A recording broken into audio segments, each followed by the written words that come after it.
संक्रांतीच्या आदल्या दिवशीचा सण म्हणजे भोगी आणि या दिवशी आवर्जून केली जाते ती म्हणजे भोगीची भाजी. साधारणतः हिवाळ्यामध्ये जानेवारी महिन्यामध्ये बाजारामध्ये अगदी ताज्या, हिरव्यागार सगळ्याच भाज्या आलेल्या असतात. त्यामध्ये पावटा, वालपापडी, ताजे बोरं, हरभरा, गाजर यांचा समावेश असतो. या सगळ्या भाज्या वापरून एक मिक्स भाजी बनवण्याची पद्धत आहे. आज आपण ही भाजी अगदी एक खास वाटण घालून तयार करणार आहोत, ज्यामुळे या भाजीची चव अगदी दुपटीने वाढणार आहे. नमस्कार मंडळी, मी रुचा आपणा सर्वांचे खमंग खानदेशीमध्ये मनापासून स्वागत करत आहे. तर मग सुरुवात करूया आजच्या आपल्या रेसिपीला. भोगीच्या भाजीसाठी काय-काय साहित्य लागते ते आपण बघून घेऊयात. मध्यम आकाराचे 2 वांगे घेतलेले आहेत. ते उभे देठासकट चिरून घेतलेले आहेत. पाण्यामध्ये भिजत घातले जेणेकरून काळे पडू नयेत. शेवग्याची शेंग घेतलेली आहे. एक त्याची सालं काढून काप करून पाण्यामध्ये भिजत घातलेले आहेत. एक छोटा साइजचा बटाट्याचे तुकडे करून पाण्यामध्ये भिजत घातले जेणेकरून ते काळे पडू नयेत. पुढे बघा आपण छान अशा एकदम फ्रेश अशा भाज्या घेतलेल्या आहेत. त्यामध्ये पाव वाटी मटारचे दाणे घेतलेले आहेत. पाव वाटी हरभऱ्याचे दाणे घेतलेले छान हिरवेगार असे. पाव वाटी पावट्याचे दाणे घेतलेले आहेत. तुरीचे दाणे देखील आपल्याला जर मिळाले तुरीच्या शेंगांचे ते सुद्धा आपण पाववाटी या ठिकाणी घेऊ शकता. नंतर पुढे आपण ओल्या शेंगा मिळाल्या होत्या मला भुईमुगाच्या. त्याच्यातले दाणे मी काढून घेतलेत ते पाववाटी घेतलेत. नसतील तर आपले रोजचे शेंगदाणे पाण्यामध्ये भिजत घालून ते देखील घेतले तरी चालू शकेल. पुढे आपण वालपापडी घेतलेली आहे. तर 2 मध्यम आकाराच्या वाट्या वालपापडी घेतलेली आहे. बोरं घेतलेली आहेत. तर सुकलेली बोरं होती माझ्याकडे खानदेशामध्ये. सुकलेली बोरं असतात घरामध्ये. तरी सुकलेली बोरं मी रात्रभर पाण्यामध्ये भिजत घातलेली आहेत आणि हे बोरं मी आज वापरणार आहेत. कारण जर आपण नॉर्मल बोरं जर आपण वापरले तर बऱ्याचदा काय होतं, भाजी चिकट होते. त्यामुळे ती खावीशी वाटत नाही म्हणून हे सुकलेली बोरं मी वापरलेली आहेत. पुढे अर्धी वाटी गाजरचे तुकडे करून घेतलेत मोठे असे. एक मोठा कांदा बारीक चिरून घेतलेला आहे. पुढे काही मसाले आपण वापरणार आहोत या भाजीला छान अशी चव येण्यासाठी. तर त्या मसाल्यामध्ये आपण काय-काय घेतले ते आपण बघून घेऊयात. 1 चमचा जिरं घेतलेलं आहे. 2 चमचे धणे घेतलेले आहेत. 1 चमचा काळा मसाला घेतला आहे. 2 चमचे लाल तिखट घेतलं. 2 चमचे तीळ घेतली आहे. काही लसणाच्या पाकळ्या घेतल्या आहेत 7 ते 8. 2 चमचे सुकं किसलेलं खोबरं आणि भाजीला छान अशी मस्त चटपटीत अशी चव येण्यासाठी यामध्ये चिंच आणि गुळाचं पाणी आपण थोडंसं घालून घेणार आहोत. तर या सगळ्या साहित्यापासून छान स्वादिष्ट अशी भोगीची भाजी तशी कशी तयार करायची ते आज आपण बघून घेणार आहोत. भाजी तयार करायला घेऊयात तर एक छान जाडबुडाचं पातेलं घेतलेलं आहे. त्यामध्ये 2 पळी तेलामध्ये मोहरी छान आपण फुलवून घेतलेली आहे. यानंतर एक साधारणतः छोटा चमचा हिंग घालून घ्यायचा. हिंगामुळे खूप छान अशी आपल्या भाजीला चव येते. पुढे हळद घालून घ्यायची आणि ह्यामध्ये आपण कांदा फ्राय करणार आहोत. तर एक मोठा छान बारीक पातळ कापलेला कांदा आपण यामध्ये फ्राय करून घ्यायचा आहे. छान कांद्याला तेल सुटेपर्यंत आपल्याला हा कांदा परतवून घ्यायचा आहे. कांदा छान फ्राय झालेला आहे. अगदी छान परतला गेलेला आहे. यामध्ये पुढे आपल्याला भाज्यासुद्धा थोड्याशा परतवून घ्यायच्या आहेत. तर सर्वप्रथम सगळे दाण्यांचे जे प्रकार आहेत म्हणजे मटार झाले, हरभरे झाले, पावटा झाला, हा आपण यामध्ये घालून घेऊयात आणि यानंतर शेंगदाणेसुद्धा घालून घेतलेले आहे आणि थोडीशी फ्लेम आपण हाय करून घ्यायची आहे आणि हाय फ्लेमवर आपल्याला हे छान असं परतवून घ्यायचं आहे. त्यांना थोडा वेळ लागतो त्यामुळे आपण या ठिकाणी दाणे अगोदर टाकलेले आहे. थोडं मीठ घालून घ्यायचं म्हणजे भाजीला खूप छान अशी चव येते. या पद्धतीने सर्वात अगोदर जर भाज्या आपण परतून घेतला, तर भाजीची चव खूप छान अशी लागते. नक्की ट्राय करून बघा. यानंतर आपण यावर एक झाकण ठेवून घ्यायचं आहे आणि त्या झाकणावरती आपल्याला साधारणतः 1 ते 2 वाट्या पाणी घालून घ्यायचं आहे. म्हणजे काय होतं, खाली ज्या भाज्या शिजत आहेत, त्या जळत नाही आणि छान अशा परतल्या जातात. साधारणतः 2 ते 3 वाफा आपण सगळ्या दाण्यांना देऊन घेतलेल्या आहेत. तर दाणे आता थोडेसे छान परतले गेलेले आहेत. पुढे यामध्ये आपल्याला उरलेल्या सगळ्या भाज्या टाकून घ्यायच्या आहेत. वांगे टाकून घेऊ, बटाटे टाकून घेऊ. सगळ्या भाज्या क्रमाक्रमाने यामध्ये घालत जायच्या आहे. अशा पद्धतीने भाज्या परतल्यामुळे भाजीची चव खूप छान अशी लागते.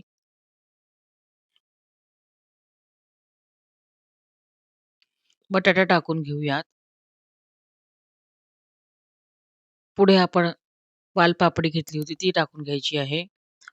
गाजर, बोरं तुमच्याकडे सुद्धा जर बोरं असतील, तर तुम्ही ती पहिले वाळवून घ्या 2 ते 3 दिवस. लगेचच ही बोरं वाळतात. म्हणजे पूर्वतयारी म्हणून भोगीच्या भाजीची आणि ह्या पद्धतीने तुम्ही वाळलेली बोरं घालून बघा. आपली भाजी अजिबात चिकट होत नाही आणि खूप सुरेख अशी चव या बोरांची या भाजीमध्ये उतरते. तुम्ही सुद्धा नक्की ट्राय करून बघा. सगळ्या भाज्या थोड्या हाय फ्लेमवर आपण छान परतवून घेतल्या आहे. यावर आता पुन्हा झाकण ठेवून घेऊया आणि साधारणतः याला 3 ते 4 मिनिटं आपण ह्या भाज्यांना शिजवून घेणार आहोत. भाज्या आपल्या शिजतायत तोपर्यंत आपण वाटणं तयार करून घेऊयात भाजीसाठी.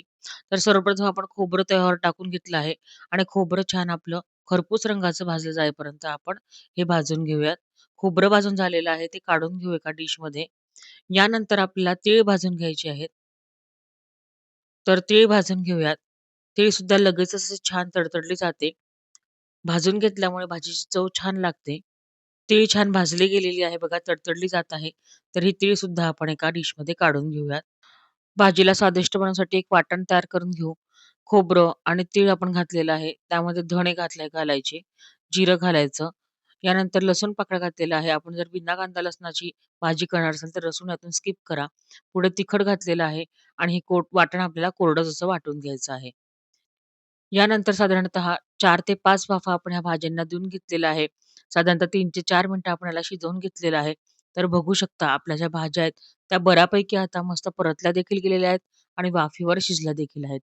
हे बघा, आपण जर बघितलं तर आपली वालपापडी तुटली जात आहे आणि ती छान शिजली गेली आहे. सगळे जे दाण्यांचे प्रकार आहेत ते सुद्धा व्यवस्थित शिजले गेलेले आहेत. गाजर तर लवकरच शिजतं, त्यामुळे त्याला अजिबात असा वेळ लागत नाही. हे बघा, सगळेच जवळपास सगळ्या भाज्या आपल्या ह्यातल्या शिजल्या गेलेल्या आहेत वाफेवर अगदी छान. तर यामध्ये आपण हे जे तयार केलेलं जे वाटण आहे ना, हे आपण यामध्ये घालून घ्यायचं आहे. यानंतर पुढे आपण यामध्ये काळा मसाला घालून घ्यायचा आहे आणि हे सगळे मसाले आपण एकजीव करून घ्यायचे आहे. भाज्या आणि मसाले सगळे परतवून व्यवस्थितपणे एकजीव करून घ्यायचे आहे. साधारणतः 3 ते 4 मिनिटं आपल्याला हा जो मसाला आहे या भाज्यांमध्ये परतत राहायचा आहे. म्हणजे या मसाल्याची जी कच्ची चव असते ती भाजीला लागत नाही आणि भाजी चविष्ट अशी तयार होते. पुढे आपण त्यामध्ये चिंच आणि गुळाचं पाणी घातलेलं आहे. यामुळे भाजीला एक वेगळीच अशी चटपटीत चव येते. आपल्याला जर चिंच गुळाचं पाणी नसेल घालायचं, आंबट-गोड भाजी नसेल आवडत, तर आपण हे स्किप देखील करू शकता. तर हे छान असे मसाले बघा आपण परतत आहोत. याच पद्धतीने आपल्याला हे भाजी मसाले परतत राहायचे आहे. पुढे आपण यामध्ये गरम पाणी टाकून घेणार आहोत. कुठल्याही भाजीमध्ये गरम पाणी टाकल्यामुळे त्याची भाजीची चव छान अशी लागते. तर आपण जे झाकणावर पाणी घातलं होतं ते चांगलंच होतं. पिण्याचंच पाणी घातलं होतं. त्यामुळे ते पाणी गरमच होतं. तर तेच पाणी आपण यामध्ये भाजीमध्ये घालून घेतलेलं आहे. तर या भाजीचा आपण आज अंगाशी असा रस्सा ठेवलेला आहे. म्हणजे खूप ही भाजी पातळ देखील नसते. त्यामुळे आपण थोडंसंच पाणी यामध्ये घातलं आहे. आपल्याला जर अजून पातळ भाजी हवी असेल, तर आपण यामध्ये 1-2 वाट्या अजून गरम पाणी घालू शकता. तर बघा, खूप छान असं आपली ही भाजी दिसत आहे. अगदी सुरेख अशी. भाजीला उकळी आलेली आहे. तर या भाजीवर आपण पुन्हा एकदा झाकण ठेवून घेऊ आणि साधारणतः 3 ते 4 मिनिटं आपण ही भाजी मंद आचेवर छान शिजू देणार आहोत. साधारणतः 4 ते 5 मिनिटानंतर बघा, आपल्या भाज्या खूप छान अशा शिजल्या गेल्यात. तवंग देखील भाजीवर छान असा आलेला आहे. या भाजीला खूप तेल असे लागत नाही, म्हणजे खूप तवंग असा नसतोच या भाजीला. तर बघा, छान अशी आपली मस्त चटपटीत चवीची आणि तिखट चवीची ही भोगीची भाजी, मिक्स भाज्यांची तयार झालेली आहे.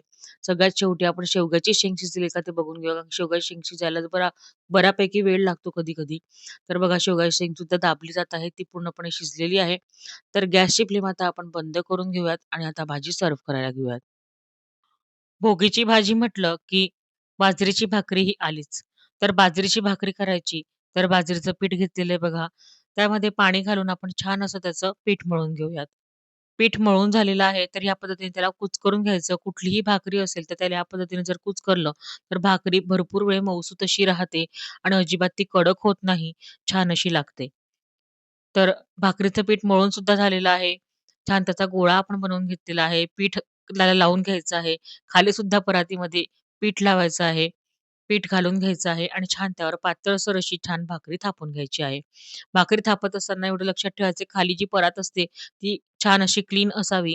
त्यामध्ये पिठाचे गोळे नको म्हणजे भाकरी पटापट अशी सरकते. ही नवशिक्यांसाठी एक महत्त्वाची टीप आहे. तर बघा, भाकरी आपली बनवून रेडी झालेली आहे. त्यावर तीळ टाकून घेऊ. तीळ टाकून घेण्याची पद्धत आहे. भोगीच्या भाजीसोबत जी भाकरीची भाकरी करतात, त्यावर तीळ टाकून घेण्याची पद्धत आहे. तर ह्या पद्धतीने तीळ टाकलेली जी बाजू आहे, ती खालच्या बाजूला ठेवायची आहे. गरम तव्यावर आपण भाकरी टाकून घेतलेली आहे. त्यावर दुसऱ्या बाजूने आपल्याला पाणी लावून घ्यायचं आहे. तर पाणी लावून घेऊयात आपल्या भाकरीला आपण. साधारणतः 2 ते 3 मिनिटांनी भाकरीची एक बाजू संपूर्णपणे सुकली गेलेली आहे. तर एक बाजू आपण उलटवून घेऊयात. आणि दुसरी बाजूसुद्धा आपण खमंग अशी भाजून घेऊयात. तर भाकरीने आपोआप आपला तवा सोडला, की समजायचं की भाकरी दुसऱ्या बाजूने देखील झालेली आहे. तोपर्यंत साधारणतः भाकरीला आपण हलवायचं नाही. बघा दुसऱ्या बाजूने देखील भाकरी व्यवस्थित अशी खरपूस अशी भाजली गेलेली आहे. तिला आपण छान अशी पुन्हा भाजून घेऊयात. तर तव्यावर देखील तुम्ही उलटवू शकता. या पद्धतीने गॅसवर देखील भाजू शकता. तर आपली भाकरी बघा अगदी टम्म फुगून रेडी झालेली आहे. गरमागरम अशी बाजरीची तीळ लावून केलेली भाकरी त्यासोबतच सर्व्ह करून घेऊयात. गरमागरम अशी छान आंबट गोड चवीची आपली मस्त चमचमीत अशी भोगीची भाजी. हिला रेकुरवाळी भाजी असे देखील म्हटले जाते. बघा किती सुंदर असा रंग आलेला आहे आणि छान अंगाशीचा रस्सा आहे. खूप छान लागते. तुम्ही सुद्धा ह्या पद्धतीने ही भाजी नक्कीच ट्राय करून बघा. संक्रांतीच्या आदल्या दिवशी तयार केलेली ही भाजी चवीला खूपच छान लागते आणि पौष्टिक देखील असते कारण यामध्ये सगळ्याच भाज्यांचा जवळपास समावेश असतो. तर तुम्हाला आजची माझी रेसिपी कशी वाटली हे मला कमेंट करून नक्की कळवा. रेसिपी आवडल्यास रेसिपीला लाईक आणि शेअर नक्की करा. हाईप देखील करा. तसेच माझ्या चॅनल खमंग खानदेशीला नक्की सबस्क्राईब करा. चिकन सुद्धा आणि ऑल ऑप्शन सिलेक्ट करा म्हणजे सर्व रेसिपी तुमच्याकडे सर्वप्रथम पोहोचतील. अशा छान-छान आणि मस्त-मस्त भन्नाट अशा रेसिपीज घेऊन पुन्हा भेटूया खमंग खानदेशच्या पुढील भागामध्ये. धन्यवाद.